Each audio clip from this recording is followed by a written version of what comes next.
Hello and welcome. Today, you will learn English through another motivational story. Sometimes, the opportunities that change our lives don't arrive with applause.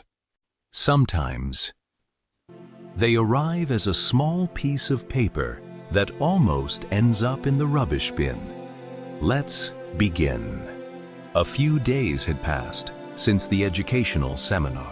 Although Sarah hadn't been selected, she had made peace with it. The disappointment was still there, but it no longer controlled her thoughts.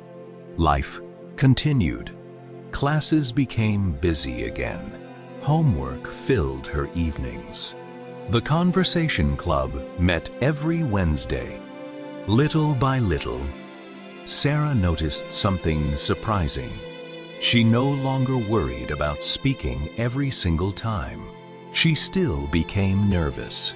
She still searched for words. But she no longer believed that every mistake defined her. One Wednesday afternoon, after the conversation club ended, Mr. Wilson stopped the students before they left. "I have a small announcement." Everyone turned toward him. "Our community library is looking for student volunteers. They need people to help children practice reading English after school. The commitment is only one afternoon each week. If anyone is interested, please take one of these flyers." He placed a small stack of papers on the table. Students thanked him and slowly began leaving the room. Some took a flyer. Others didn't. Sarah thanked Mr. Wilson politely and walked toward the door. She almost left. Then, for reasons she couldn't explain, she turned around. She walked back, picked up one flyer, folded it carefully, and placed it inside her notebook.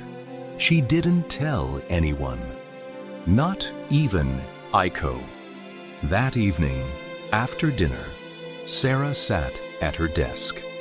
She removed the flyer from her notebook and read every line. The library was looking for volunteers to read simple English. Stories with children who were still learning the language. No teaching experience was required. Only patience. Sarah smiled. "I think I have patience." Then another thought appeared. "But am I good enough?" She sighed. The old voice hadn't disappeared completely. It had simply become quieter. Just then, her mother knocked gently on the bedroom door. "May I come in?" Of course. Her mother noticed the flyer. "What's that?" Sarah handed it to her. Her mother read it carefully. "It sounds wonderful." Sarah nodded. "I'd like to do it. So why do you sound uncertain?" Sarah hesitated. "What if the children ask questions I can't answer? What if I make mistakes?" Her mother smiled kindly.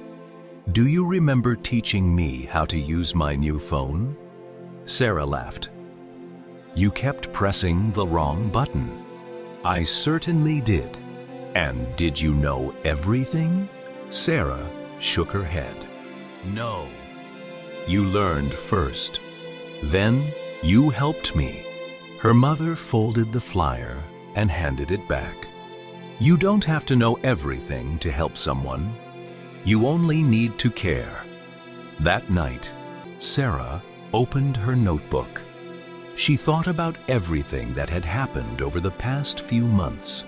She remembered the day she couldn't read one paragraph aloud. She remembered standing outside the conversation club. She remembered believing she didn't belong. Then she looked at the flyer again. Without thinking, she began writing.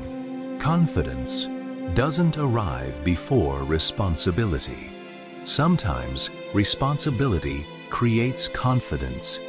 She read the sentence twice. Then she smiled. The next afternoon, during lunch break, Sarah walked toward the school office.